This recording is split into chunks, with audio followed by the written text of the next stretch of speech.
E a gente fala de pole position já alinhando com a história toda muito grande da Pirelli em Fórmula 1, mas antes eu quero falar um pouquinho daquele essencial que é, eu sempre escutei isso no setor.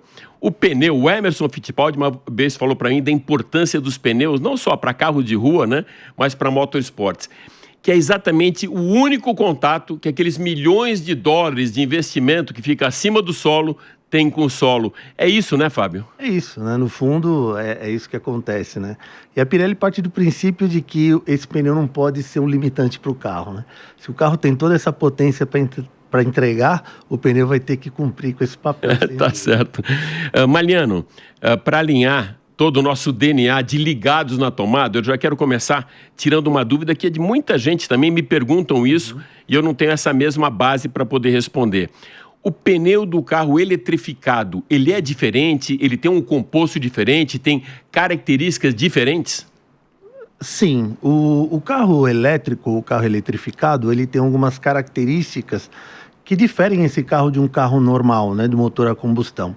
Por exemplo, o peso do carro. É um carro mais pesado, porque ele carrega ali as baterias, né, então ele tem as baterias a bordo ali, então ele fica um carro mais pesado do que um carro em comparação com um carro comum, né? Um segundo fator, então, o pneu tem que ter uma capacidade de carga maior para poder suportar, né, esse peso superior do veículo elétrico, eletrificado, né? Um outro fator é o ruído, né, o rumor. O carro elétrico ele não tem aquele barulho do motor, né, do carro a combustão.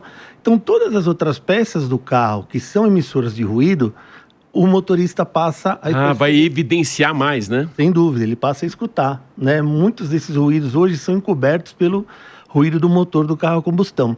Então, o carro elétrico é extremamente silencioso. E o pneu é um emissor de ruído, né? Então, ele também tem que ser super silencioso, né? Justamente para o piloto não ter, né, esse incômodo do barulho do pneu ao rodar, né? Então, esse é o segundo fator. Alinhando aí com um pouco do meu DNA também, a gente vê em categorias de motorsports em geral, você tem um pneu para pista seca, um pneu para molhado, você tem um intermediário. Vocês lançaram há algum tempo, e eu vi com muito sucesso, o ATR, que ele, inclusive, ele é muito mencionado em lançamentos de produtos, já vi isso com Fiat, já vi isso com GM, já vi isso até com Audi, como um diferencial por ser um pneu de uso misto. Acho que essa é a entrega que ele consegue fazer, né? Tanto para o off-road quanto para o circuito para mobilidade urbana. Justo. Como você sabe, né, Alex, até melhor do que eu, o quanto que o mercado brasileiro está se tornando um mercado de SUVs, né? E também de CUVs, né? E são os carros que têm uma característica de uso misto. A pessoa usa esse carro durante a semana na cidade, quer dizer, rodando no asfalto normalmente, e eventualmente ela vai também para o campo, né? Ela tem uma casa de campo, ela tem uma fazenda ou algo assim, e ela também acaba utilizando o carro dela também no off-road, né?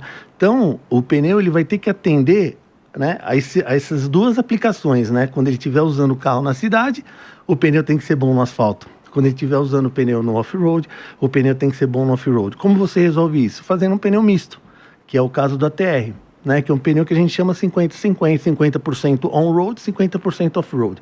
Então o usuário vai poder usar esse pneu tranquilamente na cidade e também fora, né, do asfalto, mantendo a tração, mantendo a robustez, né, para o pneu continuar tracionando mesmo no off-road.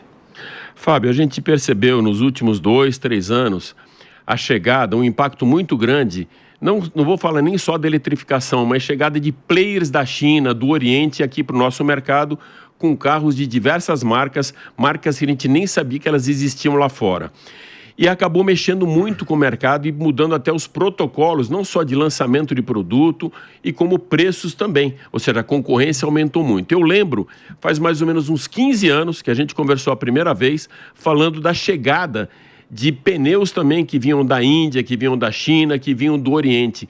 Como hoje vocês enfrentam isso? Como enfrentar a concorrência? A gente sabe que a Pirelli, Goodyear, Continental são marcas muito tradicionais aqui no Brasil, instaladas aqui no Brasil.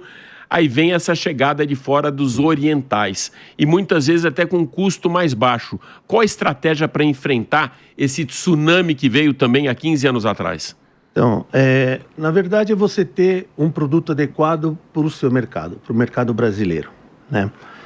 A Pirelli, quando ela desenvolve um pneu aqui no Brasil, a Pirelli é a única fabricante local que possui um centro de pesquisa e desenvolvimento aqui no Brasil. Então a gente tem autonomia para desenvolver um produto próprio para o nosso mercado, né? O que isso significa? Que o pneu está apto a atender as condições do mercado brasileiro com relação ao asfalto. Como a gente sabe, o asfalto, né, o Brasil é um país continental, né, quer dizer, enorme. E as condições de asfalto que você encontra no sul, você encontra no nordeste, né, no centro-oeste, no sudeste, são diferentes, né? Então você precisa ter um pneu robusto, que atenda a todas essas condições, por exemplo, né? Você também tem toda a variação de temperatura, né? Você tem o sul, sempre um pouco mais frio, o nordeste, né, sempre um pouco mais quente. Então você tem que ter um pneu que trabalhe muito bem em qualquer uma dessas condições, né? Então é um pneu tropicalizado que a gente chama. Ele é um pneu feito no Brasil para a segurança do brasileiro. Isso significa que esse pneu está preparado para atender as condições locais, né? Quando você fala de um pneu importado, né, que vem da Ásia principalmente, é um pneu único que vai para o mundo inteiro, né? Como se as condições de asfalto dos outros países fossem como a nossa, né? A gente sabe que não é. E é um único produto, quer dizer, o mesmo produto que vem para cá é um produto que vai para a Europa, por exemplo, que vai para os Estados Unidos, né? Onde você tem condições de asfalto totalmente diferentes daquelas que você tem aqui no Brasil. Então, como que a Pirelli trata isso? Fazendo um produto adequado para o nosso mercado, né? Trazendo robustez e integridade que a gente precisa ter, garantindo rendimento quilométrico, garantindo aquaplanagem, evitar aquaplanagem, por exemplo, né? A gente tem um país tropical, chuva constante, então um pneu que tem que ter uma capacidade de drenagem de água muito forte. Então é dessa forma que a Pirelli atende o mercado, né? Fazendo um pneu para o mercado brasileiro também. Fábio, eu quando comecei a dirigir, e faz muito tempo, né? Eu acho que eu tirei a minha carteira em 1975, por aí. Não se falava aliás, virou uma grande novidade quando eu falava em pneu sem câmera, né? Isso era uma grande novidade no mercado. Hoje a gente vê outros desenvolvimentos, né? E muito mais fortes, inclusive do cinturato e tal. Como é essa evolução aí nesses últimos 20, 30 anos para você? Qual foi a maior disruptura na construção de um pneu? O pneu ele passou a ser produzido em alta escala perto de 1900, mais ou menos, né? E o pneu sem câmara, o pneu que a gente conhece, o pneu sem câmara, que começaram ali junto com os pneus radiais, nós estamos falando de 1950, mais ou menos, né? Então já é uma história de uns 75 anos do pneu radial. O pneu com câmara ainda ficou por um tempo, né? E depois agora praticamente são todos os pneus, eles são sem câmara de ar, né? Quer dizer, o pneu ele veio acompanhando, na verdade, toda a evolução da indústria automobilística, né? Como a indústria se modernizou, se atualizou, trouxe muita inovação, o pneu teve que acompanhar tudo isso, né? Então você parte de um pneu que era algo bem simples no passado para um pneu hoje que é praticamente um pneu desenvolvido para aquele carro, né? Não é mais um pneu, uma medida, um modelo que você atende vários carros diferentes. Não, o pneu é desenvolvido para o próprio veículo, né? São 2 anos e meio, 3 anos de desenvolvimento em conjunto com a montadora. Enquanto a montadora está desenvolvendo o carro, a Pirelli está desenvolvendo um produto para atender aquele veículo, tá? Então, quer dizer, tem uma troca de tecnologia, de inovação muito forte, né? E o pneu vem acompanhando isso, né? A gente pode ver através das tecnologias que o pneu já possui hoje, que no passado não dava nem para se pensar que teriam, né? É o que você comentava comigo do pneu marcado, é isso? Justo, também. O pneu marcado é o que a gente chama de perfect fit, né? Quer dizer, o encaixe perfeito. Isso começou com a Porsche lá em 1980. Então você imagina, a Porsche a montadora, né, fica desenvolvendo um pneu junto com a Pirelli lá por 2, 3 anos, até chegar na proposta definitiva do pneu para aquele carro. O motorista, o usuário, compra o carro, utiliza o carro lá por 2 anos, precisa fazer a troca do pneu. A ideia é que ele faça a substituição pelo mesmo pneu que foi o pneu homologado pela montadora no momento do desenvolvimento do carro.